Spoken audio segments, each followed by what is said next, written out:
discúlpame, mi hermano, vino Tadeo que nos va a contar de de la vivencia, su experiencia en Cuba con la situación de lo que él vivió allá. Mi hermanito, un placer, saludo por tenerte por aquí. Hola, hola, ¿qué tal? ¿Cómo estamos? Bien, bien, bien, bien, bien. Coño, qué rico, qué bueno que pudiste hacer, viste la obra de teatro, todo bien con la familia. Sí, sí, todo muy bien, todo muy Bien, bien. qué bueno, mi hermano. Nada, yo estuve diciendo que tú ibas a tratar de participar hoy con nosotros aquí, si podías, tú sabes, y nos ibas a contar tu experiencia. Le estuve diciendo que has creado una serie que vas por el capítulo 6 en tu canal, de tu vivencia, de tu experiencia en estos días en Cuba con todos estos acontecimientos. Pero nada, cuéntanos un poquito aquí, no lo cuentes todo para que la gente pase por tu canal. Ante todo, ¿cómo se llama tu canal? Sí, mi canal se llama Mi Vida Mágica, Mi Vida Vida Mágica. Mágica Tadeo Vlogs. Bueno, Vida Mágica Tadeo Blog. Ok. Protestón, yo siempre que voy a Cuba me gusta hacer un vídeo de cada día que me paso allí. Me gusta sacar la cámara, filmar en la calle lo que veo y bueno, con eso hago mis historias porque la red está llena de vídeos de Cuba, pero que tengo la sensación de que muchas veces hay gente que va a grabar y graba con una idea ya predeterminada de lo que Preconcebida. quiere ver. Entonces hay personas de izquierdas que van a grabar lo bueno, hay personas de derecha que van a grabar lo malo, y entonces muchas veces se le ve demasiado el plumero a todo el mundo, ¿no? Ves los vídeos y uno que es de Cuba se da cuenta que muchas veces hay como distorsiones o muchas veces te encuentras vídeos de personas que no son cubanos y entonces a lo mejor te hacen vídeos muy bonitos porque a lo mejor la gente viene con cámaras muy profesionales, pero sin embargo la visión que tienen de Cuba siempre se queda con una visión muy parcializada o muy superficial de lo que es Cuba, que es un país verdaderamente complejo, ¿no? Entonces, bueno, yo trato de ser lo más imparcial posible, trato de encender mi cámara en la calle, de grabar, sobre todo mi mundo. O sea, trato de reflejar mi mundo, trato de, es como una especie de grito, de decir, señores, yo también existo, mi mundo también existe, que no tiene que ser el mundo ni de unos ni de otros, ni tiene que ser ese mundo lleno de política. Mi mundo por lo general ha sido un mundo lleno de otras cosas. Yo siempre he dicho que yo no soy un ente político, digo que soy un ente poético. O sea, yo soy un poeta, soy una persona que me ha pasado la vida pensando en versos. Un Sí, momentito. dime. ¿Cómo es que se llama tu canal para irlo buscando, para ir ilustrando más o menos, para que la gente vea cómo se llama tu canal? Explícame de Sí, nuevo, repite. mi vida mágica Tadeo, y ahí te sale. Ah, ya, mi vida mágica. Ya, ya, ya, ya, ya, ya, ya, ya, ya, ya. Y entonces, bueno, pues eso, ¿no? Yo he estado lleno de amigos que son poetas, poetisas. También me he movido en el mundo religioso, me he movido en el mundo de la teosofía, me he movido en el mundo de los rosacruces, me he movido en el mundo bueno, de la gente que le interesa el mundo paranormal, de la gente que tiene el pensamiento de la nueva era, bueno, todo ese tipo de cosas, ¿no? También me he movido en el mundo de las religiones afrocubanas, de los santeros, de los paleros, de todas esas cosas. Y por tanto, he sido una persona, bueno, yo soy espiritista, yo he hecho las cartas en mi canal. Entonces, bueno, soy una persona que ese es mi mundo, ¿no? Ahora, eso sí, yo me fui a la Universidad de Las Villas en su día a estudiar ingeniería industrial. Estuve 2 años estudiando ingeniería industrial, luego me cambié de carrera, me fui a estudiar historia y filosofía y bueno, me gradué como historiador. Y ya luego, una vez que me gradué como historiador en la Universidad de La Habana, luego me vine a vivir a España y me volví a graduar de historiador en la Universidad del País Vasco, ¿no? Entonces, yo he hecho todo ese recorrido vital y por tanto me gusta, bueno, a veces no me queda más remedio que hablar de política, porque muchas veces veo que hay mucha gente hablando de política, pero desde una base muy Sin como conocer nada. visceral y sobre todo sin demasiado conocimiento intelectual del tema. Entonces, a veces, bueno, sí, no me queda casi como que otro remedio que hablar de ciertas cosas y a veces siento como que la vida me ha empujado. Yo recuerdo, por ejemplo, que un día yo conocí a Yadira Escobar y hice amistad con ella y hablaba con ella en privado y un buen día casi como que me, oh, ve, pero sube, ven, vamos a conversar, pero sube aquí a mi canal. Entonces siento como que la vida me ha ido empujando a esos sitios, ¿no? Pero yo he sido una persona que por lo general no he ido a los sitios de política por voluntad. Han sido personas que me han dicho, Tadeo, pero ¿por qué no subes? ¿Por qué no hablas aquí en directo? Venga, pues subo y hablo, ¿no? Pero mi mundo, donde yo me siento más cómodo, es en estos otros mundos, en el mundo de la literatura, en el mundo de la poesía, en el mundo de la metafísica. Y en ese mundo es un mundo donde las personas, hay de todo un poco, gente de derechas, de izquierdas, o sea, políticamente hablando hay de todo. Yo tengo muchísimos amigos de derechas y amigas de derechas, muchísimos amigos de izquierdas, y el hecho de lo que me acerca a esas personas no es su condición política, es su condición vibracional. O sea, es lo que yo siento cuando cojo la energía de esa persona y la meto dentro de mí y lo que esa persona me hace sentir es lo que hace que esté en mi vida o no, o que yo quiera que esa persona esté en mi vida o no. Y hay personas bellísimas, hay personas de derechas con unas energías preciosas que cuando las he metido dentro de mi cuerpo me han hecho sentir algo maravilloso y los quiero en mi vida. Y hay personas de izquierdas con energías buenísimas, cuando las he metido dentro de mí me han hecho sentir muy bien, y todo lo contrario, o sea, gente de derechas con energías que me ha hecho sentir muy mal y gente de izquierdas con energía muy mal que me ha hecho sentir muy mal. Entonces, al final, eh, creo que existe un mundo, ¿no? Existe un mundo más allá de la política. Yo siempre digo, hablo de la política como el estercolero de la política, porque desgraciadamente es un terreno donde es muy difícil salir limpio de él. Siempre sales manchado, siempre sales enfangado, te pongas políticamente donde te pongas. Y por tanto, más que una persona que intenta inclinar la balanza hacia la izquierda o hacia la derecha, me gusta más bien ser un poco el juez, ¿no? Decirle a la gente, señores, para que haya un partido de fútbol y dos equipos contrarios puedan jugar, tiene que haber un árbitro. Tiene que haber un árbitro y sobre todo los dos equipos tienen que entender las reglas del juego del mismo modo. Si las personas, si los enfrentados no entienden las reglas del juego del mismo modo, entonces es imposible que haya partido. Y entonces creo que en la política pasa eso, ¿no? Creo que se viola demasiado esos intentos de arbitraje. En 1945, cuando se acabó la Segunda Guerra Mundial, las personas que sobrevivieron a la Segunda Guerra Mundial decían dos cosas. Decían, bueno, ¿cómo fue que no vimos llegar a los nazis? Eso es lo primero que decían. Bueno, ¿cómo fue que no vimos llegar a los nazis? Bueno, no vimos llegar a los nazis porque nos habían dicho todo el tiempo que el enemigo eran los comunistas, que el comunismo era el problema, ¿no? Y entonces ahora estamos viviendo una situación muy parecida. Nos están diciendo otra vez que el comunismo es el problema y por eso no vemos a los nazis. Pero ya después que los nazis tomen el poder y cuando los nazis empiecen a asesinar, entonces vamos a decir, ay, pero ¿cómo fue que no vimos llegar a los nazis?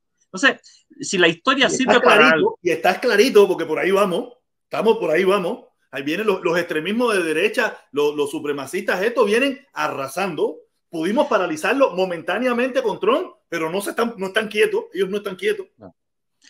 Si la historia sirve de algo, si estudiar la historia sirve de algo, es para darnos cuenta de que la historia es como cíclica, son como espirales y se van como repitiendo las cosas. Entonces, cuando uno ha estudiado la historia, uno se da cuenta de los procesos.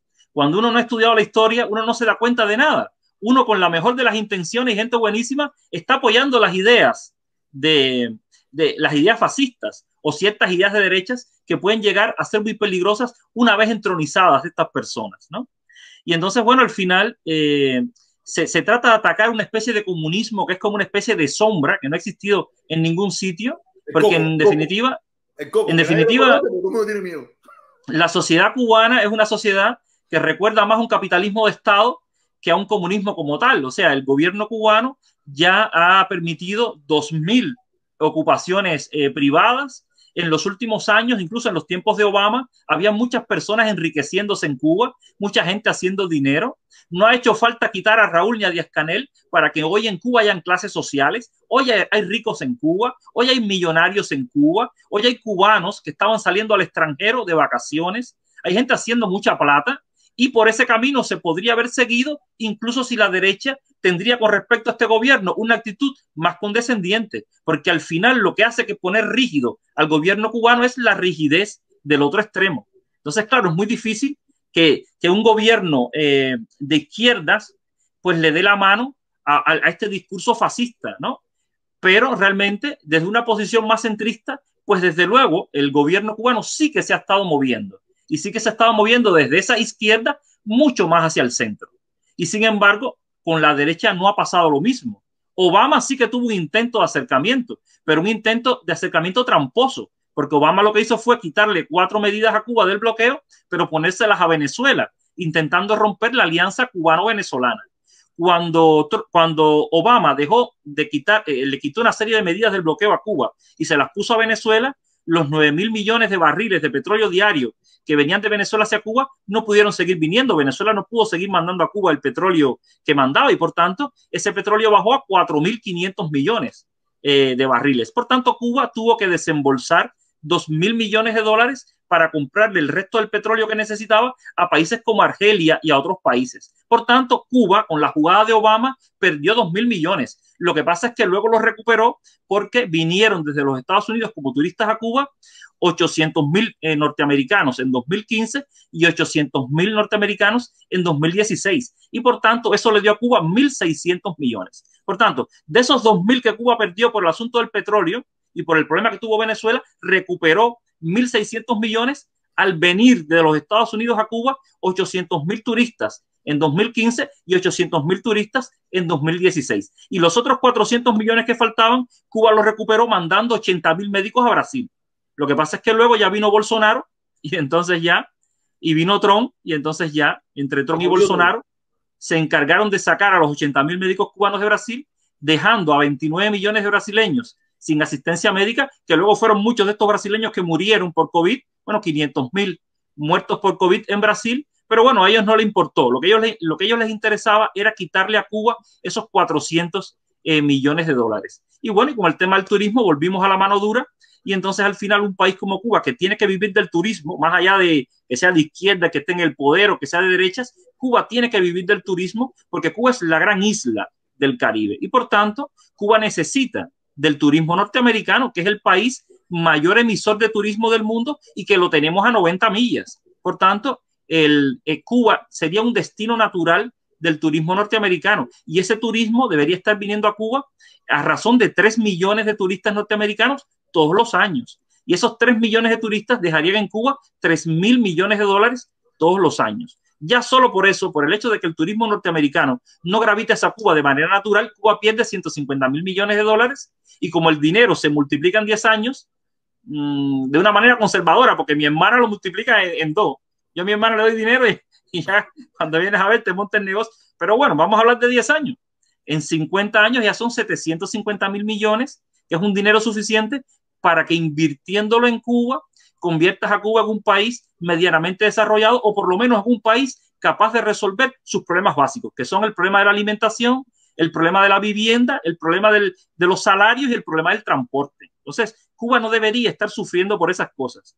Cuba debería tener infraestructuras mucho mejor que las que tienes y debería tener un país que se moviera mucho mejor. Y bueno, te lo dije la otra vez, está el dinero que Cuba pierde por el níquel y el cobalto, que Cuba no lo puede vender a título personal, está el dinero que Cuba pierde porque no puede explotar el puerto de Guantánamo, ese que está ahí en la base naval, está el hecho de que como no tenemos relaciones comerciales normales entre Cuba y Estados Unidos, perdemos 2.000 millones. Hay otras cosas que no se pueden calcular, como por ejemplo el hecho de que los barcos que entran a Cuba tienen que esperar 6 meses para ir a Estados Unidos. Eso hace que por lo menos 2.000 barcos, o por lo menos 200, 250 barcos diarios dejen de entrar en Cuba. Entonces, ¿cómo calculas esas pérdidas? Porque cuando Cuba se pone a pensar en cómo mover su economía, cómo mover sus mercancías, cómo hacerlas venir a Cuba o cómo sacar de Cuba mercancías, si no puede contar con todos esos barcos, entonces, claro, eso le trae un problema muy grande. Y tener que estar contando con barcos que vengan de Rusia o con barcos que vengan de China o mantener un comercio con todos esos barcos de todos esos países es muy complicado. Mira lo que pasó con Venezuela.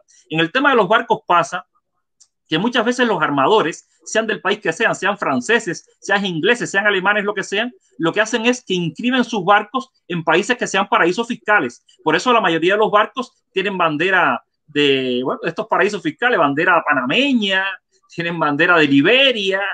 O sea, la mayoría de los barcos tienen banderas rarísimas, de países rarísimos, pero es precisamente porque son paraísos fiscales y que tener inscrito el barco en ese país es mucho más barato que tenerlo inscrito en Francia o tenerlo inscrito en Alemania. Pero entonces al final esos mismos barcos están siendo sancionados por los Estados Unidos, impidiendo, por ejemplo, que Venezuela mande petróleo a Cuba. Han estado los venezolanos mandando petróleo en un barco, ese barco es sancionado y entonces los venezolanos al día siguiente le cambian el nombre al barco para que entonces el barco pueda volver a navegar. Entonces es como un juego macabro ahí de que tengo que cambiarle el nombre al barco. Y es muy triste porque al final la política no se hace, ya sea de derechas o de izquierdas, la política se hace para que la gente viva mejor. Eso no lo podemos perder de vista. La política no se hace para ganarle la partida a nadie. No podemos ver el mundo de la política como una guerra, como si esto fuera un partido de fútbol, a ver quién mete más goles. No, señores, no. La política se tiene que hacer para que todo el mundo viva bien. Y para que todo el mundo viva bien, piense lo que piense, sea de derecha, sea de izquierdas, los países tienen que ser libres, nadie debería ser satanizado por sus ideas políticas y entonces, desgraciadamente, tanto desde la derecha como desde la izquierda, ha habido mucha satanización de la política. Y entonces esos extremos son los extremos peligrosos y son los extremos que hacen daño. Hoy hay que hacer algo, hay que trabajar para crear una cultura política, para crear países donde las personas puedan pensar políticamente lo que quieran y precisamente para que esas ideas fascistas no sigan teniendo caldo de cultivo. Porque hay personas que queriendo acabar con el comunismo o sintiéndose resentidas con el comunismo caen en el otro extremo que es igual, pero con sentido contrario. Yo siempre digo que Dios es equilibrio. Yo siempre digo que Dios es como una especie de cuerda tendida en el abismo. Y da igual que te caigas en el abismo para la derecha que para la izquierda. Al final te caíste y te mataste. Entonces, ¿qué más da que nos estemos preguntando si te has caído hacia la derecha o si te has caído hacia la izquierda? Si al final lo importante es que te caíste. O sea, ¿qué más da que te conviertas en un asesino por la derecha o por la izquierda? Si al final lo importante es que te has convertido en un asesino. Y entonces, desgraciadamente, en este terreno de la política, muchas veces perdemos de vista lo verdaderamente importante. Y lo verdaderamente importante es el peligro que tienes de terminar con tus manos manchadas de sangre y con tu conciencia embarrada de sangre. En medio de estos problemas, de la derecha y de la izquierda, yo tenía un mecanismo para solucionar el problema de mi madre en Cuba. Mira, esta era mi solución. Venirme a Europa a trabajar como un esclavo para ganarme mi dinerito y ponerlo en manos de mi familia. No es Díaz-Canel quien me está impidiendo ahora poner este dinero en manos de mi madre. Entonces, como no es Díaz-Canel quien está impidiéndome que yo ponga este dinerito todos los meses en manos de mi madre, yo no voy a salir a la calle a gritarle a Díaz-Canel, porque Díaz-Canel no es mi problema. Entonces, esas son cosas que la gente tiene que tener claro. Yo sí encontré una manera de solucionar el problema de mi madre y de mi familia en Cuba, que fue irme de allí y venir a trabajar a Europa. Pero ahora no puedo poner este dinero en manos de mi madre. Entonces, ¿qué quieren? ¿Que yo salga a la calle a decir Díaz-Canel no sé qué? No, si Díaz-Canel no es el que me ha impedido a mí que yo ponga esto en manos de mi madre. Entonces, esas cositas hay que tenerlas en cuenta. Resolver los problemas políticos son complicados. Has dicho una realidad como una pirámide, ¿no? Díaz-Canel no es el culpable. Es lo que estaba hablando ahorita con el hermano que estaba ahorita aquí, diciéndome, oye, criticamos que si en Cuba no se podía viajar, que si en Cuba no se podía mandar cartas, que si en Cuba hacían mitin de repudio. ¿Y qué estamos haciendo ahora nosotros? Supuestamente los libres, que llevamos 40, 50 años criticando eso. Ahora los libres somos los temerosos del dinero, temerosos de la opinión, temerosos de la diferencia. No entiendo nada. No, yo realmente hubiese preferido, me habría sentido más cómodo, aunque los cambios en Cuba vinieran de otro modo, ¿no? A mí, cuando una persona me dice que desde la buena voluntad piensa que la solución de Cuba es quitar la posibilidad de que llegue el dinero a Cuba, de que la gente no haga sus negocios o de que yo no pueda mantener a mi familia desde aquí, me da mucho que pensar. La nueva, desde la buena voluntad, que lancen bombas. Me cuesta mucho trabajo pensar en que ese es el camino. Me cuesta mucho trabajo pensar que ese es el camino, sobre todo porque cuando yo comparo a lo que se hace desde Estados Unidos con respecto a Cuba, que no deberían hacer nada porque Cuba es un país libre y soberano, o sea, los Estados Unidos no deberían estar dictando la política hacia Cuba, eso en primer lugar. Pero bueno, más allá de eso, cuando miro la actitud de la derecha y la actitud de la izquierda, yo veo mucho más blando a la izquierda. O sea, yo en los últimos 10 años o en los últimos 20 he visto a la izquierda pues hacer muchas más concesiones. O sea, de aquella Cuba de Fidel Castro de 1993 a la Cuba de Díaz-Canel de 2021, bueno, yo noto un montón de cambios.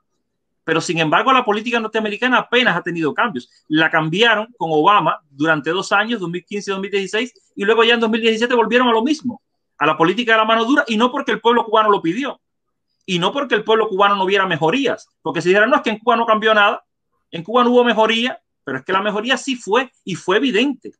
Mucha gente regresó a vivir a Cuba, mucha gente empezó a montar negocios en Cuba. En La Habana aparecieron 200 restaurantes, el dinero empezó a correr en La Habana. Vino Rápido y Furioso a filmar una película y los cubanos estaban encantados. Vino Chanel a hacer un desfile, los cubanos estaban encantados. Vino Rolling Stone a dar un concierto, los cubanos estaban encantados. Vino Conan O'Brien, el presentador de la televisión norteamericana. Vino Will Smith, vino Susan Sarandon, vino Rihanna, vino Beyoncé, vino Mike Tyson. O sea, las celebrities vinieron a Cuba, las Kardashian. Y todo eso era dinero, estaba corriendo el dinero en Cuba. Y mucha gente montó sus negocios. Y la gente se estaba haciendo de plata. Es que de hecho, muchas de esas personas que el 11 de julio se tiraron para la calle son muchas veces esos niños que hoy tienen 20 años que crecieron amamantados con ese dinero que daba el turismo. O sea, con padres ganando plata y manteniéndoles el internet las 24 horas en el teléfono, manteniéndoles sus motorinas, manteniéndoles sus zapatillas de marca, manteniéndoles sus buenas ropas y su buena vida. Y entonces esas personas de buena vida, ahora que se acabó el turismo, esas 50.000 familias que se vieron perjudicadas en Cuba, por esas 500.000 personas que se vieron perjudicadas porque trabajaban en el turismo y el turismo se acabó, y entonces han estado viviendo durante un año de sus ahorros, y ya hay muchas personas desesperadas porque sus ahorros del turismo se le han ido acabando. Bueno, pues mucha de esa gente joven esa es la que se tiró a la calle. Esa gente que no conoció nada peor que esto porque no vivieron el año 93, porque no vivieron el año 94. Yo hablo con mis sobrinas y mis sobrinas que tienen 20 años me dicen, no, Tadeo, yo nunca vi las tiendas como ahora. Yo le digo, bueno, pero ¿en qué año tú naciste? No, yo nací en 1999. Y digo, bueno, claro, tú tienes 22 años. Y como tú naciste en el 99, tú no viste nada peor. Pero es que en el 93 la cosa estuvo peor. En La Habana, te paseabas por La Habana en el 93 y lo único que había para comer era helado. Y tenías que hacer la cola de 3 horas ahí en el Copella. Sin embargo, hoy es distinto. Hoy hay colas, pero hoy tú te vas a la dulcería y la cola para comprar dulce y para comprarte un cake ahí no es de 3 horas. Y en algunos lugares hay hasta helado en sitios y ves a todavía particulares vendiendo cosas y ves que el gobierno te pone en la tienda tal el no sé qué, el no sé cuál. Y bueno, y está difícil la situación, pero no es la situación del 93. Ah, claro, ahora no hay turismo, ¿sabes? En el 93 todavía se veía algo de turismo y estaba la gente intentando empatarse con los turistas y ver si te sacaban de Cuba y no había pandemia y era una situación diferente en ese sentido. Pero desde el punto de vista de la economía, desde el punto de vista de lo que se come, de lo que se puede comer, es diferente. Yo estaba en la Universidad de La Habana en el año 93 y habían días que nos daban arroz solo. O mis padres, habían días en mi casa que no tenían nada para comer o que se iban al monte a buscar leña para cocinar. Bueno, que se vivía una situación muy diferente. Hoy hay una de las cosas que ha cambiado con respecto al 93, es que del 93 a hoy hay 500.000 cubanos que antes estábamos en la isla y hoy estamos fuera de la isla. Entonces yo, por ejemplo, he podido defender a los míos, pero es que 500.000 personas más han hecho lo mismo con sus familiares en la isla. Entonces eso es una de las diferencias que hay. Y sobre todo, bueno, hoy la gente se está quejando, pero con el internet, entrando en las redes sociales, ahora la hora de internet está a 70 céntimos, cuando en aquella época estaba a $8 la hora de internet, o sea que nadie podía entrar a la red. Entonces, hay una serie de cosas que son... Y bueno, con respecto a todo esto, porque ha habido como una crispación muy grande, ha habido como una ola de derechas muy fuerte, que tú me decías que te habían amenazado de muerte. Bueno, pues en medio de esta ola de derechas, a veces la gente cae en posiciones tan extremas como que hay gente que me dice que yo ofendo. O sea, yo mostrando mis vídeos o yo mostrando mi realidad, ofendo a ese cubano que se está muriendo de hambre. Y a mí me llama la atención por dos cosas. Primero, porque yo digo, bueno, pero ven acá, a ti la finca de Otaola te ofende. Esa finca de Otaola ofende a los cubanos. Entonces, si a ti esa finca no te ofende, ¿por qué te ofende que yo me grabe un vídeo comiéndome un plato de arroz con gris y aguacate y platanito y un poco de pollo? Entonces, yo no entiendo, o sea, eso es lo que yo no entiendo. O sea, hay una cosa que no entiendo. Una es que tú me digas a mí que por salir en un vídeo mío comiéndome un plato con gris con pollo, estoy ofendiendo a la gente que no tiene eso, y sin embargo la finca Otaola a ti no te ofende. No, ni eso por un lado. La mansión del ESEL con seguridad y carros de lujo de más de casi $150,000, tú sabes. No, eso no lo ofende. Eso no. Mira, eso es una cosa que me choca. Y lo otro que me choca es que esa mentalidad de que estás ofendiendo al que no tiene es una mentalidad comunista. Entonces, la persona tiene que revisarse, ¿sabes? O sea, ¿qué tú eres? O sea, ¿qué es lo que tú quieres? ¿Tú quieres capitalismo, pero te estás quejando desde una mentalidad comunista? Entonces ponte de acuerdo, porque el capitalismo que tú vas a traer a Cuba va a traer grandes diferencias. El capitalismo trae diferencias por antonomasia. El capitalismo en sí, la esencia del capitalismo es explotadora y es polarizante de las sociedades. Entonces no quieras traer el capitalismo para que haya igualdad, porque el capitalismo no va a traer igualdad. Dime. Hermano, tú acabas de decir algo que, mira, yo digo que mis hermanos cubanos, estos medio loquitos, ellos son comunistas en sí, porque ellos, cuando tú te pones a analizar bien su molestia, la molestia de ellos es, ellos están encabronados con el gobierno cubano porque nunca logró hacer el verdadero socialismo o comunismo. Si tú te pones a analizar bien los reclamos que ellos tienen, ¿por qué Fidel no hizo esto si él luchó para esto? Padre, porque al final se dio cuenta de que el capitalismo es la única solución. Fidel no podía ser un país maestros, donde todos fuéramos ingenieros. Quiere decir, si tú te pones a analizarlo a detalle, ellos tienen el comunismo dentro.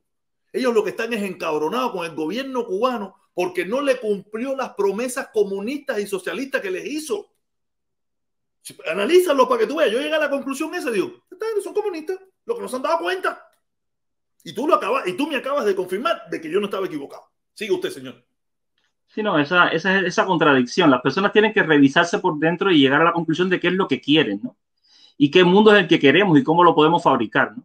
Yo miro a esas personas que están como esperanzadas en convertir a Cuba en los Estados Unidos, pensando que el día que en Cuba haya un cambio, entonces Cuba va a ser como Estados Unidos.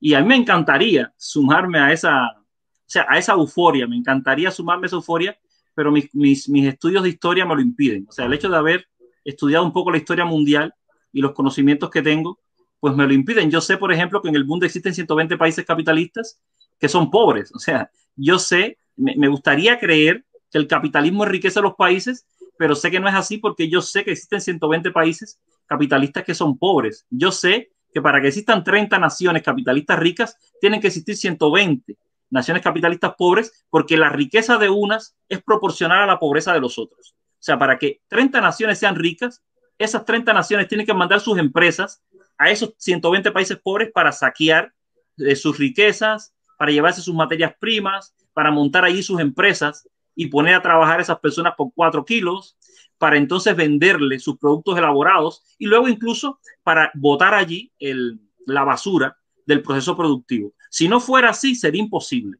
Y entonces, claro, esos países que están en ese tipo de condición, saqueados por las grandes empresas de los países ricos, tienen allí a gobernantes que son corruptos, comprados por el dinero de esas grandes élites económicas, y entonces, bueno, al final esos países se convierten en países fallidos.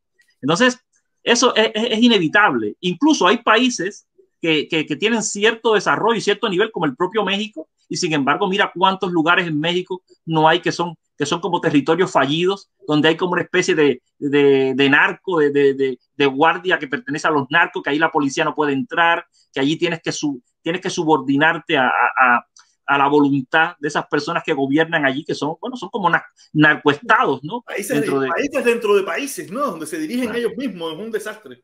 Y cuando la policía intenta resolver el problema, bueno, pues se crean como guerras civiles, ¿no? Grandes matazones entre ellos, porque tan armados están los narcos como el propio ejército, ¿no? Entonces, esta situación de violencia es algo que nosotros en Cuba no lo hemos vivido, pero que realmente vendría a Cuba también el día que Cuba se convierta en un país, bueno, ya normal, un país que simplemente se entregue a los designios del capital. Y eso sí, realmente eso traería muchas cosas bonitas, porque no es lo mismo el gobierno cubano reconstruyendo la isla que 200 grandes empresas mundiales reconstruyendo la isla, ¿no? La capacidad que tendrían esas 200 grandes empresas de llenar La Habana de rascacielos sería muy grande. La Habana se llenaría de rascacielos en 10 años. El problema está en que al final, para embellecer La Habana, iban a tener que quitar las leyes norteamericanas, permitir que el turismo norteamericano venga a Cuba, y iban a tener que quitar el bloqueo, porque al final con el bloqueo, con todas esas leyes de bloqueo, entonces sería imposible desarrollar Cuba. Tendría que entrar Cuba en el FMI, tendríamos entonces que venir los capitales del FMI a endeudar a Cuba. O sea que al final, para resolver el problema cubano, tendrían que hacerlo quitando estas cosas, quitando el bloqueo, permitiendo a Cuba endeudarse, etcétera, etcétera. O sea que al final, quererte convencer de que el gran problema era el comunismo o era Díaz-Canel, va a costar, bueno, te lo van a repetir y repetir y repetir y la gente se lo terminará creyendo, pero en la práctica lo que va a marcar la diferencia es que tendrían que quitar el bloqueo, van a permitir que esas 200 grandes empresas vengan al país, Cuba tendría que entrar en el FMI y empezar a recibir deudas como reciben deudas todos los países, pero claro, una vez que ya el gobierno esté endeudado, ya te tienen cogido por los testículos, entonces ya no puedes tener una política independiente, ya tienes que hacer lo que ellos te digan, ¿no? Que es un poco como se mueve la política. O sea, si quieres entenderlo, si quieres entender cómo el capital, el gran capital manipula la política en los diferentes países, mira el caso argentino. O sea, en Argentina toma el poder Cristina Fernández de Kirchner con un gobierno de izquierdas, luego sale del poder y viene Mauricio Macri al poder. Y cuando llega Mauricio Macri, el FMI llega y le da a Mauricio Macri 50.000 millones de dólares. Y Mauricio Macri le dice, ven acá, pero ¿por qué tú me das 50.000 millones si yo te debo 320.000 millones que no te los puedo pagar? Y el FMI le dice, no pasa nada, coge, no pasa nada, coge. Tú me lo pagas cuando puedas, tú me lo pagas cuando puedas. Claro, entonces eleva la deuda de Argentina a 370.000 millones. Entonces tú te preguntas, bueno, ¿cómo es posible que el FMI, que es una entidad que a Cuba no le da ni un peso, o sea, a Cuba no le queda ni un peso, a esta gente le da 50.000 millones aún sabiendo que no se lo van a devolver? O sea, ¿quién presta dinero sabiendo que no te lo van a devolver? Bueno, la respuesta es simple, porque luego el FMI llega a Argentina y le dice al tío, dame el dinero. No tengo. Bueno, pues sale en televisión y di que Juan Guaidó es el presidente de Venezuela. O no comer si es con Cuba, o sea, una vez que te tengo endeudado, estás en mis manos, hago contigo lo que yo quiera. Y luego también entregándote el dinero, te permito robar y también te permito que de alguna manera crees una sensación de riqueza dentro del país. Porque luego cuando viene a la izquierda, entonces el FMI viene a cobrar ese dinero. Entonces te dice, venga, devuélveme el dinero a razón de 20.000 millones todos los años. Entonces, claro, al final la izquierda siempre gobierna peor que la derecha porque la izquierda está obligada a pagar el dinero que le prestaron a la derecha y que no pagó. Que fue lo que pasó en Grecia. En Grecia, cuando el partido Syriza, el partido de Alexis Tsipras, tomó el poder, el FMI llegó y no llegó a regalar dinero como en Argentina, llegó a cobrar. Y entonces le dijo a los griegos, ustedes me deben 476.000 millones y yo quiero que me los vayas devolviendo a raíz de 20.000 millones porque ustedes no son un gobierno confiable. Y lo otro es que cuando en un país toma el poder la izquierda, al día siguiente la bolsa de ese país se cae, sin que el presidente haya hecho nada. O sea, sin que el tío haya hecho nada, la bolsa se cae.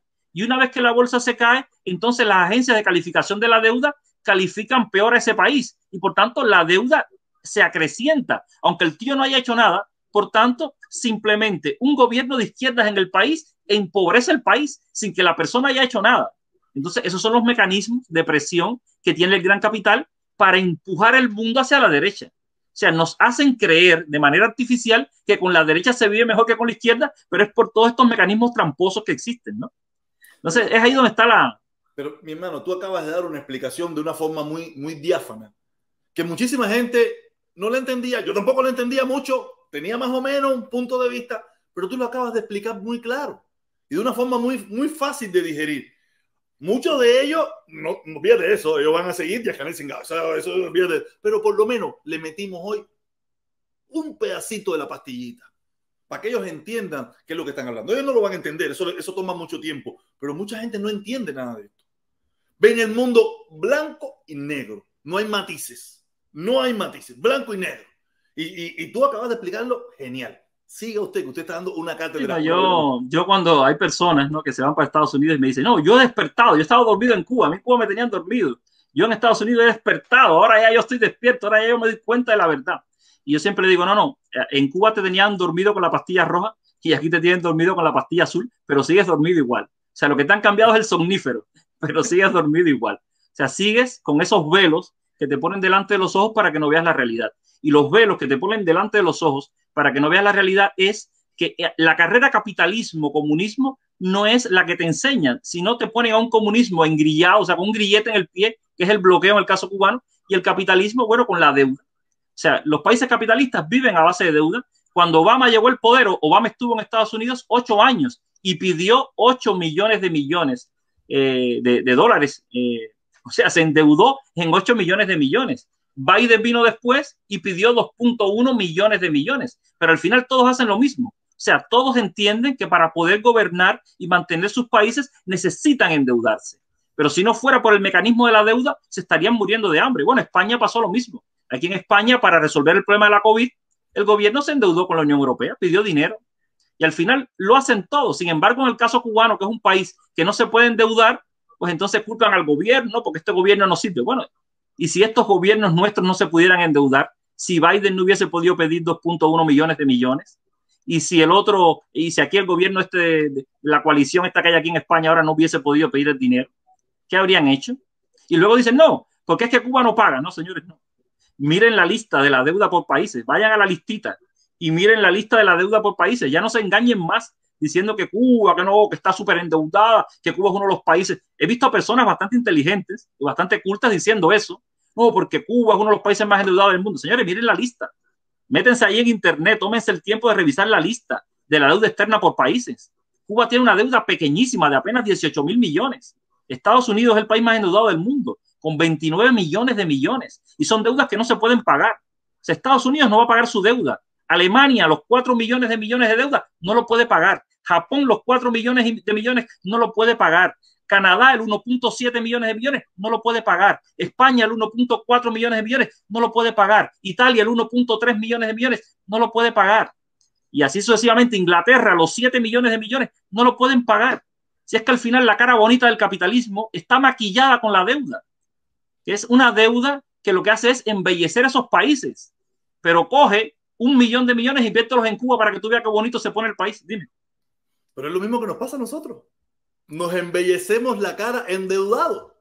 Nos compramos el carrito, la deuda. Nos compramos la casita, la deuda. Nos compramos el telefonito, la deuda. Nos damos el viajecito con la tarjetita de crédito, la deuda. Nos vivimos embellecidos por la deuda. Vamos a explicárselo más claro a los que están aquí y a los que van a ver este video después. Pasa lo mismo en nuestra vida personal, por lo menos en Estados Unidos. Yo no sé en otras partes del mundo, igual. Para eso que se compran la casita, tienes 20 años, 30 años para pagarla. Ok, bye. El carrito, tienes 7 años para pagarlo. Claro, tienes tu carrito bonito, pero tienes 7 años.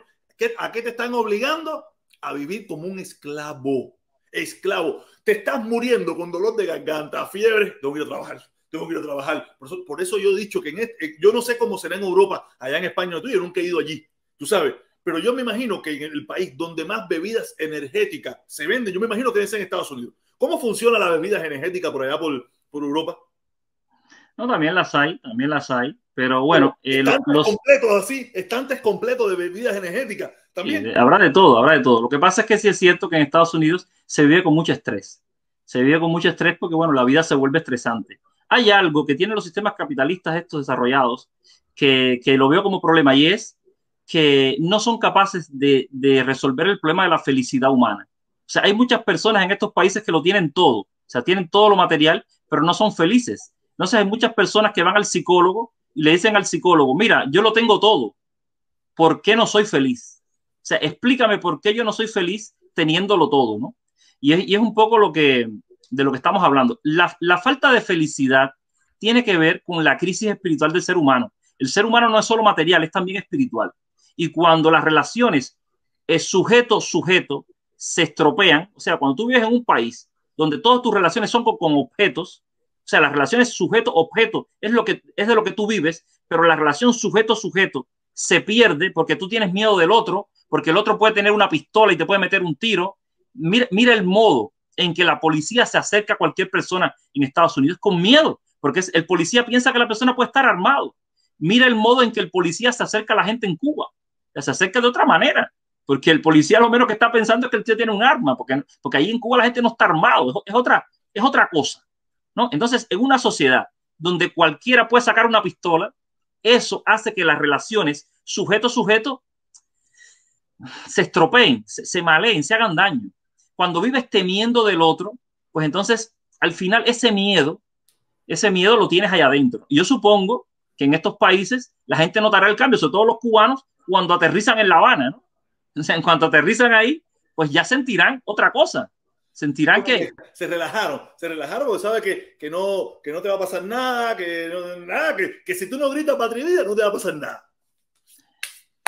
Y entonces eso es así, ¿no? Al final, desgraciadamente, estas sociedades no han podido resolver el problema de la crisis espiritual del ser humano. Mira, por ejemplo, en Japón, que es una de las sociedades capitalistas más desarrolladas, ellos tienen allí muchos problemas porque la sociedad está decreciendo. Dicen que en 30 años habrán perdido prácticamente el 40% de la población. O sea, no se reproducen y no se reproducen porque a los hombres y a las mujeres les cuesta mucho trabajo relacionarse, o sea, tener pareja, tener hijos. Entonces ya ni siquiera están criando animales, no están ya ni siquiera en este punto de criar una mascota, están en el punto de fabricar juguetes sexuales. O sea, los japoneses lo que están es creando androides, juguetes sexuales, muñecas de estas. O sea, están en ese punto, porque ya han descartado la posibilidad de resolver el problema acercando al ser humano con el ser humano. Entonces lo quieren resolver de esa manera. Y al final eso no es más nada que la manifestación de la crisis, esa que produce el capitalismo neoliberal en esas sociedades. Entonces al final te tiene que dar un vacío tan grande cuando lo que tienes ahí en tu cama es una muñeca hinchada, bueno, pues muy sofisticada que sea, pero una muñeca al fin y al cabo, ¿no? Y entonces, bueno, eso es lo que está pasando, ¿no?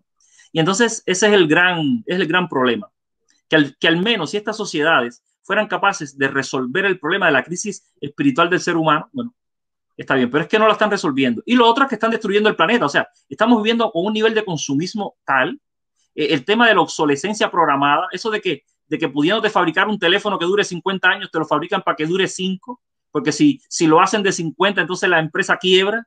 Entonces, son una serie de cosas que estas sociedades tendrían que resolver, ¿no? Tendrían que resolver. Y bueno, y evidentemente el caso cubano tiene muchas, pero lo que sí está claro es que la culpa de los problemas del capitalismo no las tiene Díaz-Canel, las tiene Cuba, ¿no?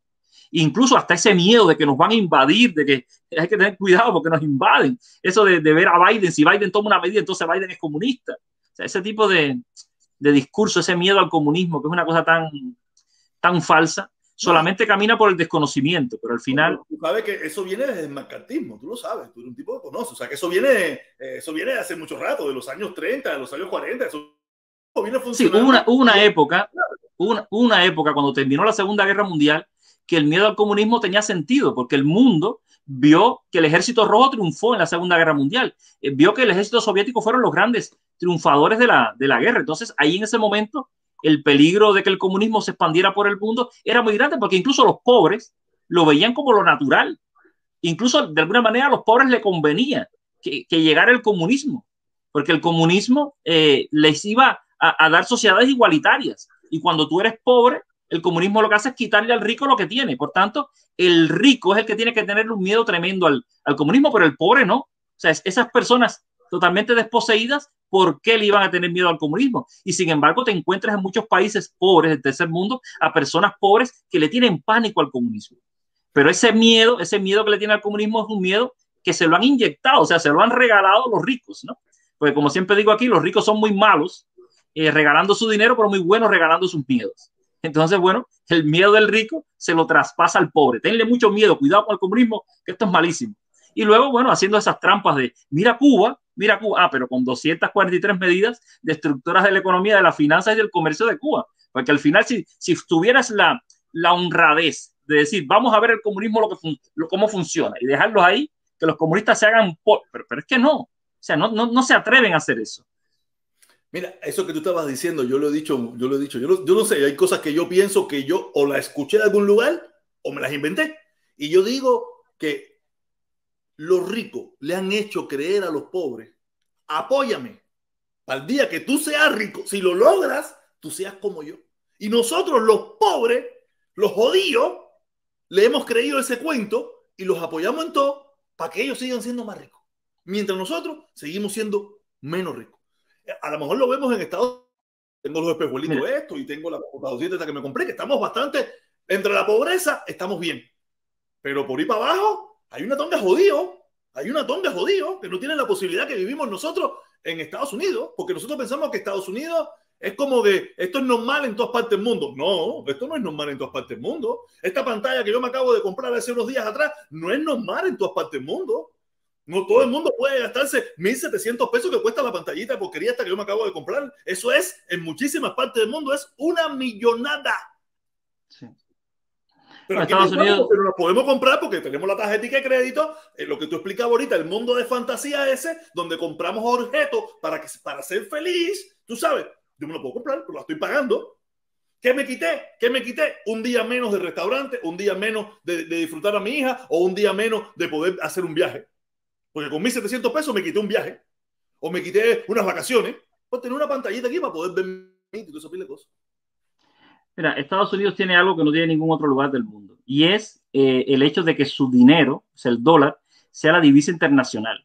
O sea, el hecho de que los Estados Unidos ganen todos los años 600.000 millones de dólares solo por las transacciones que se hacen en dólares en todos los lugares del mundo, eso enriquece a Estados Unidos y lo ha estado enriqueciendo desde Bretton Woods, o sea, desde 1944, en que ellos fijaron, o sea, los grandes banqueros norteamericanos fijaron el precio del oro en relación al precio del dólar a $35 la onza. Bueno, pues entonces eso ha ido enriqueciendo a los Estados Unidos. Incluso ya en los años 70, en tiempos de Nixon, Ya países como Alemania, como Inglaterra, como Francia, estaban en contra de eso porque decían, bueno, si el capitalismo es competencia, yo no puedo competir con un país como los Estados Unidos, cuyo dinero sea la divisa internacional, porque me llevan de ventaja 600.000 millones todos los años. Entonces no puedo competir con ellos, no les puedo ganar por mucho que me esfuerce. Entonces lo que hicieron fue, en los años 70, traer los billetes verdes en barco a los Estados Unidos y decirle a Estados Unidos, dame el oro.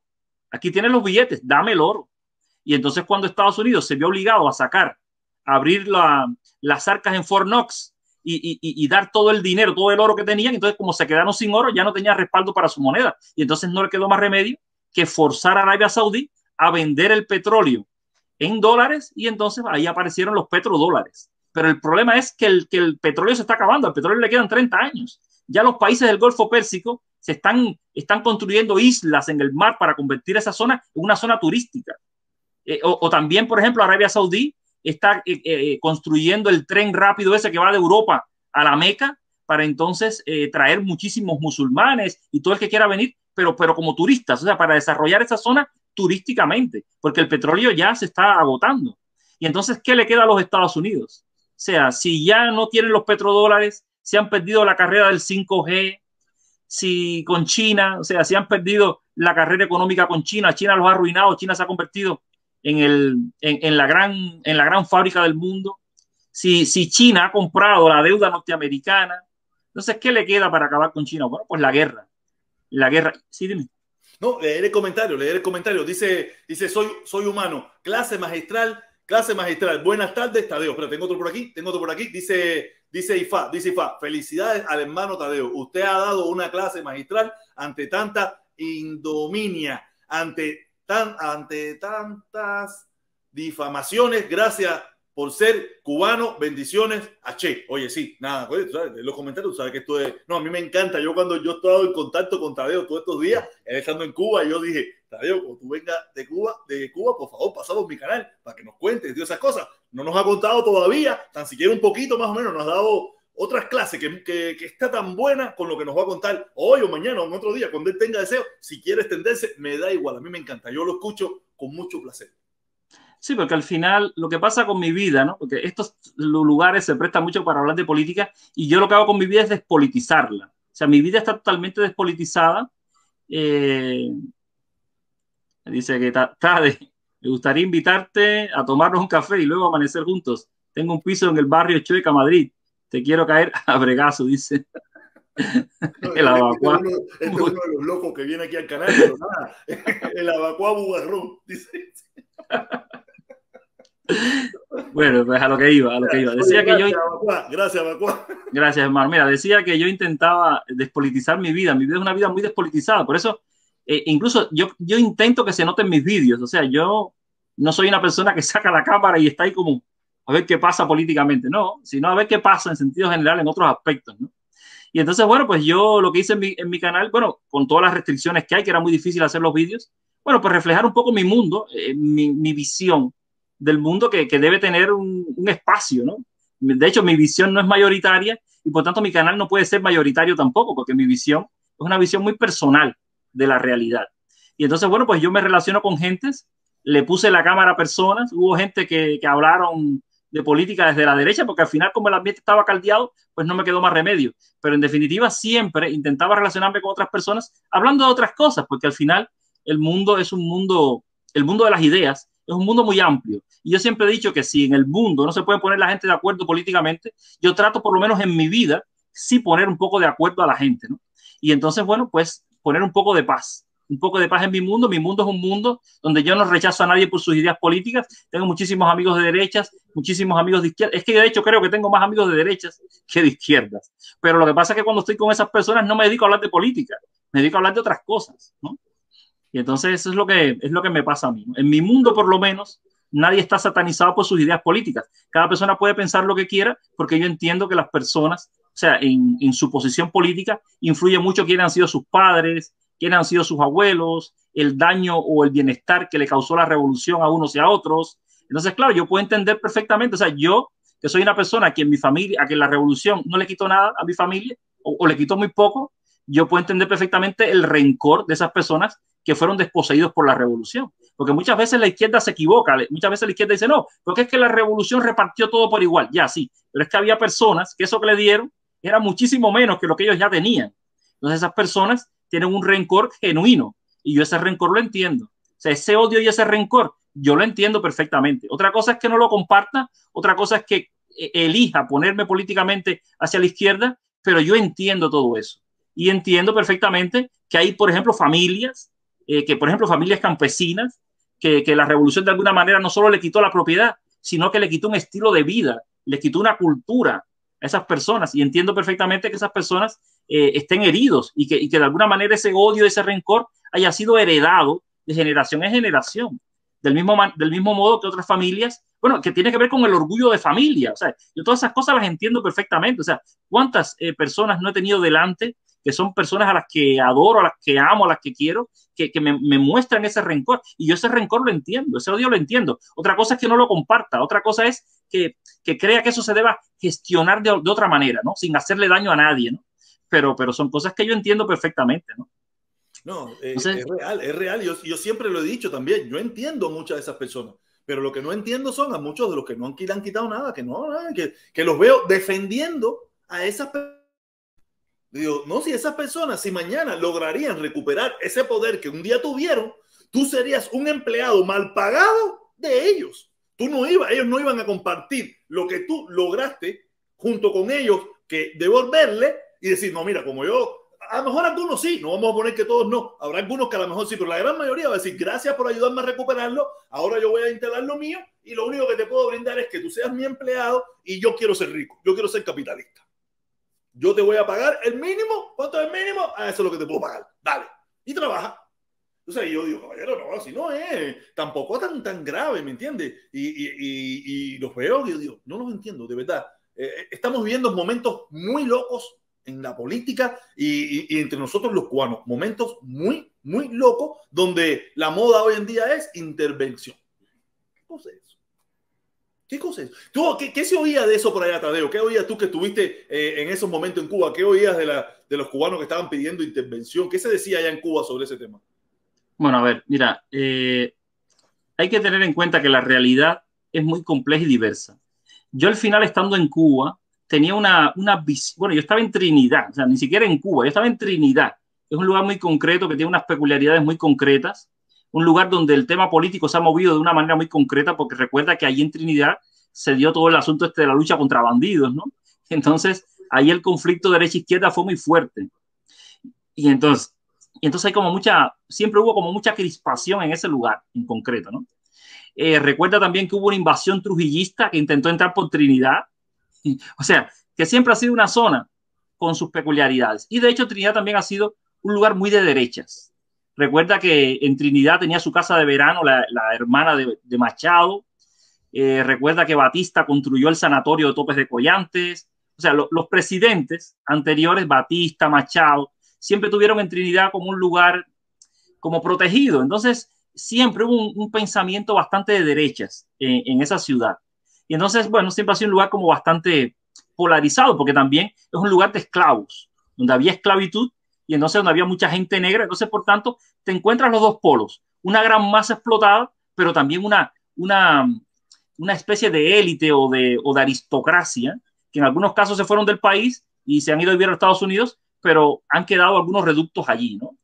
Entonces, yo siempre recuerdo, por ejemplo, cuando yo era niño o era adolescente, que empecé a sentir inclinaciones religiosas, me empezó a interesar el mundo de la religión, empecé a leer la Biblia, no sé, empecé a tener como inclinaciones de ese tipo. Yo iba a la iglesia católica, por ejemplo, y los adolescentes que estaban allí, que eran los hijos de la antigua burguesía, a mí me rechazaban porque ellos no tenían reales intereses religiosos y lo que los aglutinaba era que ellos eran descendientes de aquella antigua burguesía y que ellos eran blancos y que ellos tenían familia en Estados Unidos, ese tipo de cosas. Entonces, como yo era negro, era pobre, no tenía familia en Estados Unidos, el que yo llegara allí queriendo hablar de Jesucristo, a ellos no, como que no les motivaba demasiado, ¿no? Entonces, eso es una cosa un recuerdo que tengo. Entonces, lo que quiero decir es que a Trinidad vinieron personas a liderar esta manifestación, que eran personas de Santa Clara o de otras ciudades. Dicen que vinieron pagados. Había un núcleo duro de chicos que a lo mejor eran 20 o 30, 40, gente bastante joven, gente que se movía entre los 18 y los 25 años, fundamentalmente gente esto que cuando los ves te recuerdas a los universitarios, gente de esa edad. Y luego, claro, cuando en una esquina de la ciudad o una plaza se pone la gente a gritar, siempre sale todo el mundo.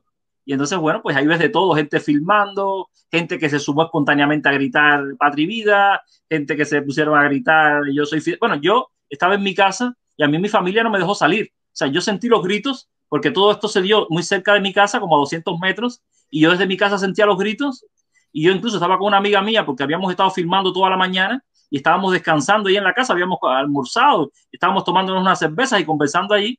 Y cuando sentimos los gritos, a mí mi familia me dijo, Tadeo, tú no salgas a nada, que mira como que parece ser que hay alguna revuelta. Y como yo no voy a Cuba a traerle problemas a mi familia, y además también por el peligro de que, claro, yo soy extranjero, entonces, entonces tenía hasta miedo que la policía podría pensar que a lo mejor yo era un instigador de todo aquello. Entonces, para no traerle problemas a mi familia, para no, pues yo de alguna manera, pues me quedé en casa. Y bueno, sí noté ese ambiente de crispación. Luego se tumbó el internet. Entonces, claro, se creó toda una situación ahí bien complicada. Luego la gente empezó a conectarse con el VPN. A mí me lo pusieron en el teléfono, que yo tengo un teléfono cubano, pues me lo pusieron ahí para poderme comunicar con mi familia. Yo al día siguiente fui a Texas, al centro telefónico, para llamar por teléfono a España, a hablar con mi esposa, porque claro, ella me decía que lo que estaba viendo en la televisión era como que Cuba se estaba acabando el mundo y mi esposa estaba muy preocupada. Entonces tuve que hablar con ella para calmarle y decirle, no, aquí ya todo está tranquilo, aquí el día 11 sí hubo eso, pero eso se quedó en nada, metieron preso a la gente y ya está, y hoy aquí todo sigue igual, o sea, todo sigue normal, y han habido actos de reafirmación revolucionaria y cosas así, gente movilizada y los guardias que estaban en las esquinas y policías en los barrios estos donde supuestamente habían disidentes, que bueno, como en mi barrio parece que había algunos, tenía la policía ahí que no me dejaba salir de noche y ya me amenazaron. Un policía me dijo que yo iba a salir por la noche y un policía me dijo, no te meto una multa porque no tengo el talonario aquí, que si no te metes. Gracias a la necesidad no te metieron una multa, ¿no?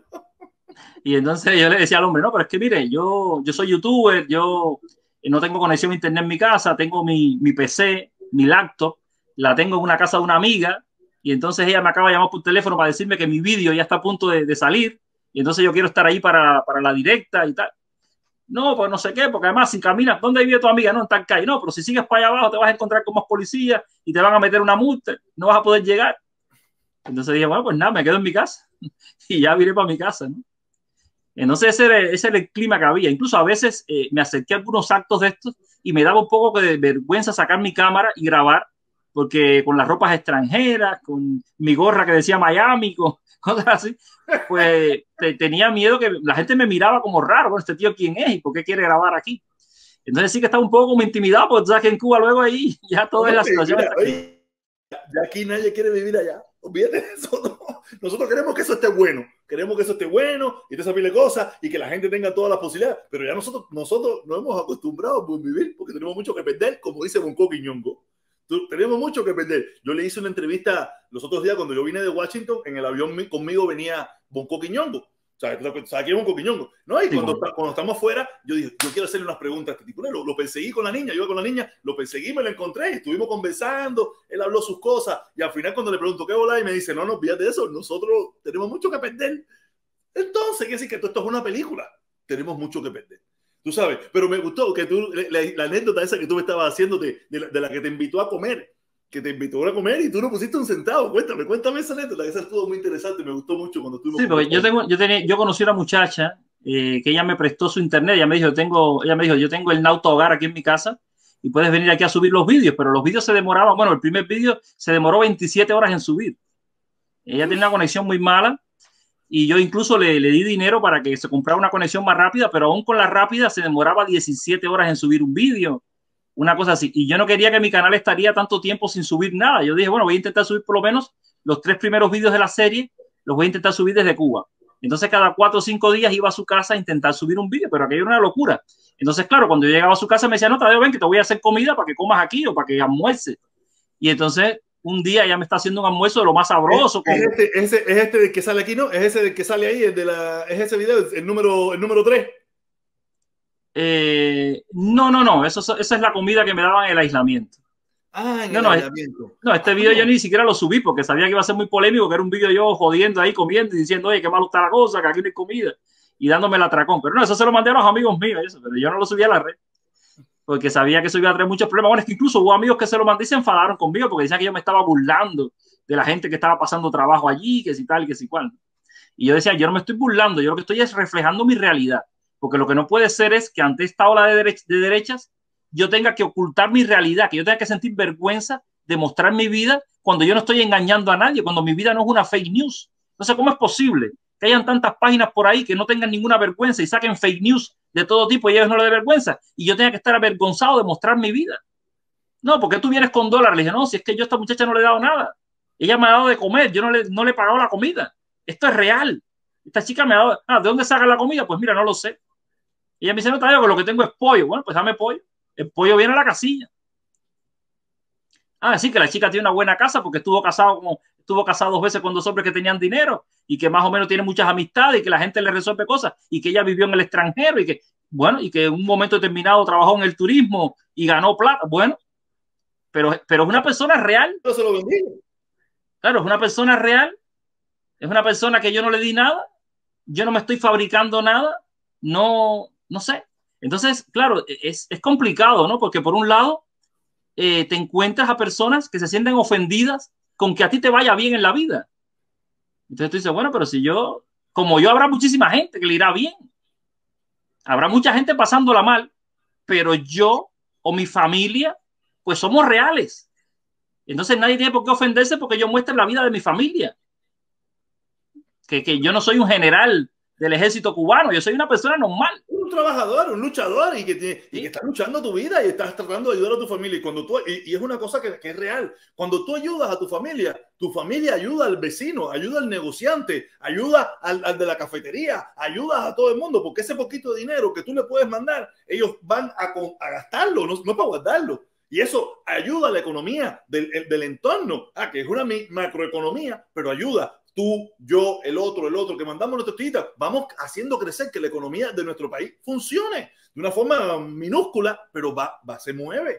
Así se mueve la economía norteamericana, de que todo el mundo salga el sábado a comer a un restaurante, a comprarse un pantalón, a tomarse un trago, a comprarse un par de pejuelos o a gastar gasolina en un viaje. En eso se mueve la economía norteamericana.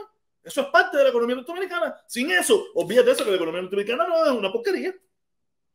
Mira, yo una de las cosas que siempre me fijo cuando voy a Trinidad es cómo va cambiando la arquitectura de la ciudad.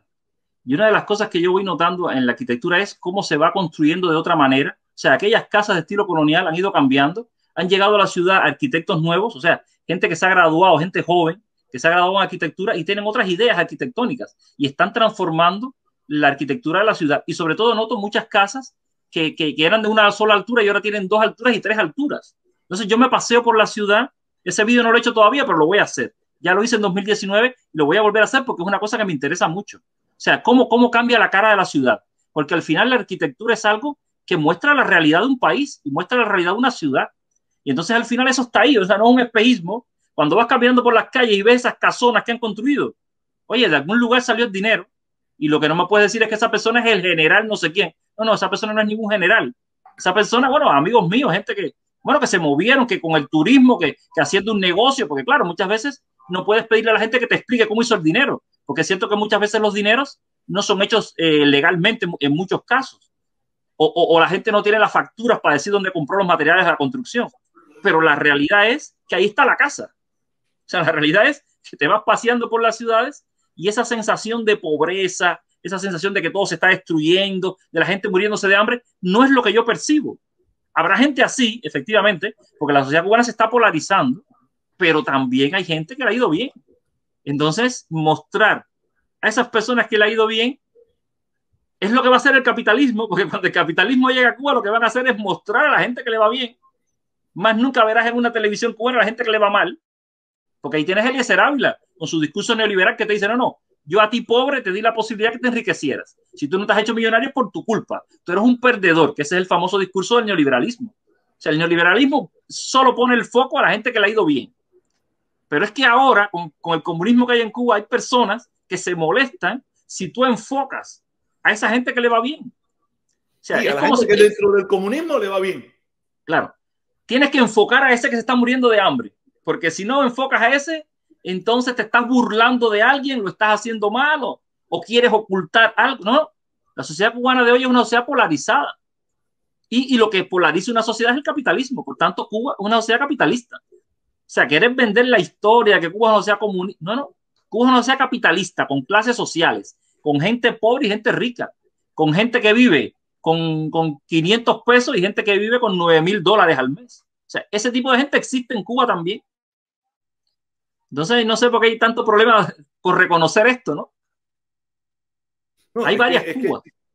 Exactamente, y nada, es que la Cuba que nos quieren vender aquí es la Cuba esa que existe, que es real, que es de pobreza, de mucha gente con pobreza, que es real, que existe, pero también hay otra Cuba de gente que le ha ido bien, que le está yendo bien, que no son los generales ni los hijos de los generales, que son de cubanos que dentro de ese sistema han sabido salir, han podido salir adelante, pero esa no es la Cuba que vende fuera de aquí. Aquí la Cuba que vende es la de los edificios cayéndose, que también son reales y que hay que tratar de solucionarlo. Pero como tú explicaste ahorita mismo, ¿cómo lo vamos a solucionar? ¿Cómo lo van a solucionar? ¿Cómo? Si lo tienen cogido por el gollete. Los tienen cogido por el gollete. Y le dice, mira, es como yo le digo. Me dice, mira la escuela que hay en Cuba. ¿Y qué tú me quieres decir, mi hermano? Que en Cuba hay que Díaz-Canel es un cingado, que tiene unos almacenes de comida guardada ahí, que él prefiere que se le echen a perder antes de dársela al pueblo cubano. ¿Eso es lo que tú me quieres decir? Porque no le encuentro otra cosa. Si tú piensas que a Díaz-Canel le interesa las colas esas en Cuba para que se le formen las pingueticas que se le forman. No. Si él lo estuviera dando, me imagino yo, pienso yo, que Díaz-Canel no es tan malo como para eso, ¿me entiendes? Pero no, esta gente se crean unas películas o le hacen caso o le meten unos cuentos locos de eso por ahí, que ellos se creen cada cosa que no es fácil. Veo este video que dice confinamiento. Esta es la comida que te daban ahí en el confinamiento. ¿Qué tal? ¿Qué tal estaba la comida? Porque aquí se vende como que eso es lo peor del mundo. Bueno, es que yo no estaba en un confinamiento de estos gratuitos, yo estaba en un hotel. O sea, yo pagué, como yo soy un cubano. Tú vas para que va todo el mundo. No, yo no fui a que va todo el mundo. Yo fui a un hotel. Sí, pero ese que ves en las fotos ahí, ese es el hotel que yo fui, que es el Hotel Rancho Atuey en Santi Espíritus. Pero o sea, yo pagué. Es el que me tocaría a mí también. Es el que me tocaría a mí también. Bueno, si tú eres un residente permanente en el extranjero, no puedes ir al gratuito, tienes que pagarlo. Yo pagué. Yo en Cuba yo soy un indocumentado. Ah, bueno, pues entonces tienes que ir al hotel. Tienes que pagar el hotel y esta es la comida que te daban en el hotel. Yo no tengo carnet de identidad ese de Cuba, yo no tengo nada. Yo de Cuba no tengo mamá. Yo en Cuba lo que tengo es mamá, hermana y sobrino y una pila de familiares, pero más nada, de ahí para allá yo no tengo más nada, aunque usted no lo crea. Ah, bueno, pues al confinamiento. Te toca este confinamiento del hotel, tienes que pagarlo. Yo pagué $435 por irme a un sitio de esto, que lo pagué en una página que se llama Cuba Travel. Y ahí pagué el confinamiento, el hotel este, y estuve ahí 5 días. Pero ya y bueno, la comida eran los 5 días. Sí, por los 5 días que estuve ahí. Con todo incluido. Sí, con todo incluido. Con todo incluido. ¿Qué tal era la comida? ¿Qué tal era la alimentación? Lo que te ofrecía el hotel. No, bien. Sabes que siempre la gente ahí mete los trabajadores del hotel siempre tratan de sacarte alguna cosa. A lo mejor en el papel decía que yo tenía derecho a una botella de agua y 2 refrescos. Esos 2 refrescos nunca me los trajeron. Me traían el agua. Entre pillos ande juego, tú sabes, entre pillos ande juego. No, y si te tocaban 4 lascas de jamón, te ponen 3, tú sabes, de eso hemos vivido los cubanos toda una vida. Si tú nos quitas eso, ¿de dónde vamos a quedar? Si tú nos quitas eso, ¿dónde nos vamos a quedar? Ese tipo de cosas. Y luego también me pasó que, no sé si ves una foto, ves la foto del coche, del taxi que aparece ahí. Sí. Ahí está el taxista y el médico conversando. Por eso puse la foto del taxista con el médico, porque en teoría el médico me tenía que traer el último día el resultado del PCR, me lo tenía que traer a las 4 de la tarde y me lo trajo a las 9 de la noche. Pero claro, a las 9 de la noche, cuando ese señor se aparece con el resultado del PCR, ¿en qué me iba yo de allí? Entonces, a esa hora vino el taxista y me dijo, yo te llevo para Trinidad, pero por 3,000 pesos. Cuando el viaje normalmente vale 1,000. Y el hombre me pidió 3,000 pesos por llevarme, ¿no? Entonces la sensación que tuve es que todo el mundo estaba como compinchado ahí, ¿no? Sí, claro. Oye, es la ley de supervivencia y nosotros, lo peor que tenemos nosotros es que no somos pillos. No somos bobos. Sí, ¿no? Y al final son esas cositas, ¿no? Que al final te encuentran, ¿no? La gente buscándose la vida de una manera o de otra, ¿no? Oye, entonces lo que le tenemos que recomendar a los hermanos es que pasen por tu canal para que vean todas estas historias. Sí, yo voy a subir 26 vídeos que 26 es vídeos y va por el 6 nada más. Y voy por el 6. Voy a subir 26, que es uno de cada día. A ver, yo estuve 24 días, pero hice 2 vídeos del primer día, porque el primer día fue muy largo, todo el viaje ese. Y también hice 2 vídeos del día 11, ¿no? Porque claro, yo había grabado por la mañana. Claro, como solo podías estar en la calle hasta las 2 de la tarde, yo salía a grabar siempre por las mañanas. Y entonces ya yo tenía todo el material del día 11 para hacer mi vídeo. Pero ¿qué pasó?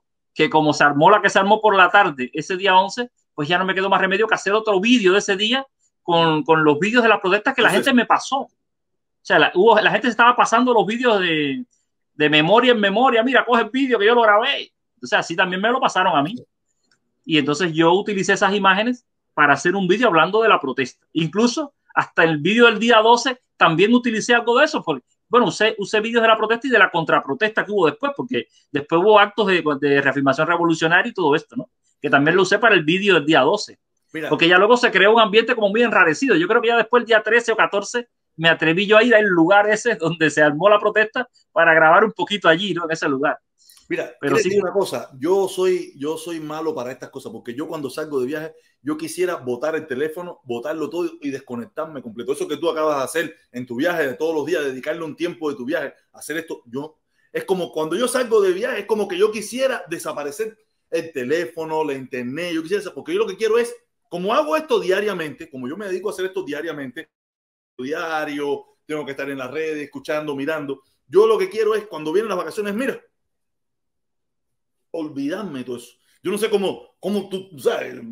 Cómo a ti te gusta, porque yo lo que quiero es desconectarme. Ni tomo fotos, ni hago nada. Yo lo que quiero, mira, la imagen me la llevo yo en mi mente. No puedo. Es una cosa que yo soy malo. Mira, lo mío de grabar es porque yo sufro muchísimo. Luego viendo los vídeos en internet de Cuba, ¿no? Veo vídeos, entonces yo me quedo frío de las cosas que la gente dice de Cuba o el modo en que la gente representa a Cuba. Entonces yo digo, bueno, como muchas veces esa realidad que presenta la gente no es la mía, yo digo, yo quiero mostrar la mía, mi realidad, mostrar que mi mundo existe. Porque muchas veces es como que yo hablo de mi mundo y la gente no me cree.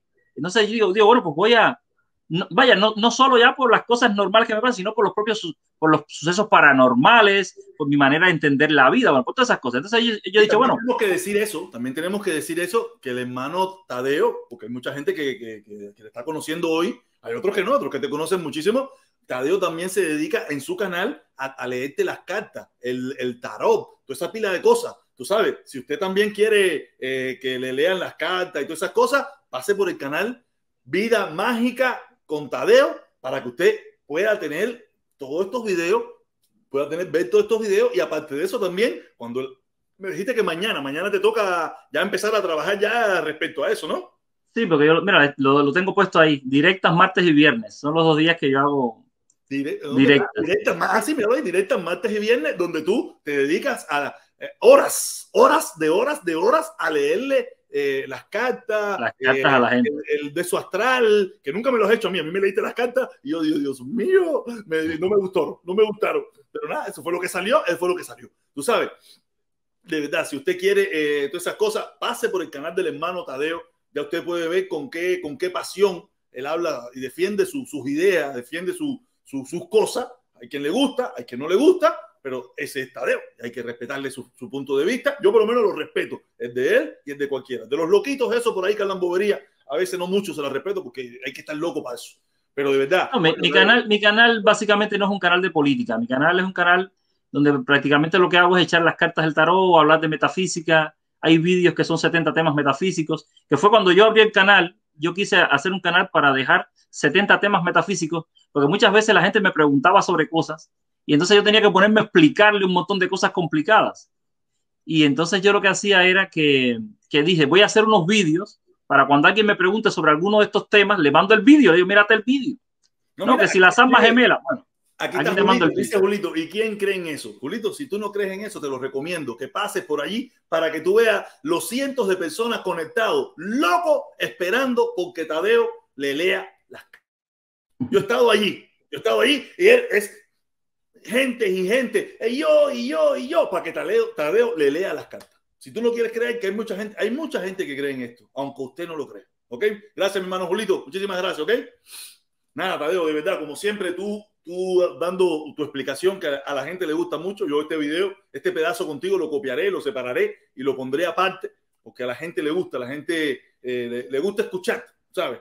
Hay quien quisiera desaparecerte, que tú no hables. Hay otra gente que sí, que te gustaría ver más a menudo en esto de las redes sociales, aunque me imagino que te va a tocar pasear por varios canales que te van a querer escuchar tu opinión de lo sucedido, de tu vivencia en Cuba, tú sabes. Pero nada, es lo único que le podemos decir a las personas, a los amigos, que esto pasen por el canal del hermano Mi Vida Mágica con Tadeo. Mire la serie que van a ser de 26 canales, y si quiere que lean las cartas, también pase mañana, martes y viernes, martes y viernes, para que le lean las cartas y le lea su cosa astral. ¿Cómo es la cosa? ¿Cómo se llama? La carta astral, y también hago a veces la carta astral. La carta astral y todo eso. Nada, Tadeo, de verdad, mi hermano, como siempre, muchísimas gracias. Muchísimas gracias por participar. De verdad, me dijiste que tenías una actividad, que ibas a hacer todo lo posible. De verdad, coño, mil gracias por pasar por aquí con nosotros y haber contado esta experiencia, haber dado nuestra explicación desde tu punto de vista, tu vivencia. Para mí, fantástico. Es lo único que te puedo decir. Gracias. Un placer para mí. Igualmente para mí. Hemos estado en conversaciones en varias ocasiones en tus viajes, cuando estuviste todo en Cuba. De verdad, gracias. Y nada, seguimos en esto. Yo sí no voy a leerme la carta astral esa, porque ya con la carta no me, eso de que solo y eso. Hermano, un placer estar por aquí. Saludos y seguimos en esta loquera, ¿ok?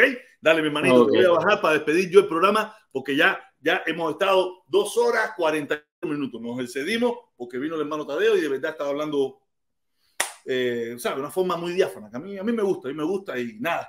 Muchas gracias a todos los que estuvieron. Hoy es jueves, mañana es viernes. Por favor, le pido de favor que compartan estos videos. Yo no puedo compartirlo en ninguna red social, en Facebook, tú sabes, para ver si podemos llegar a más personas. ¿Ok? Muchas gracias. Nos vemos mañana a la 1 y a las 2:30.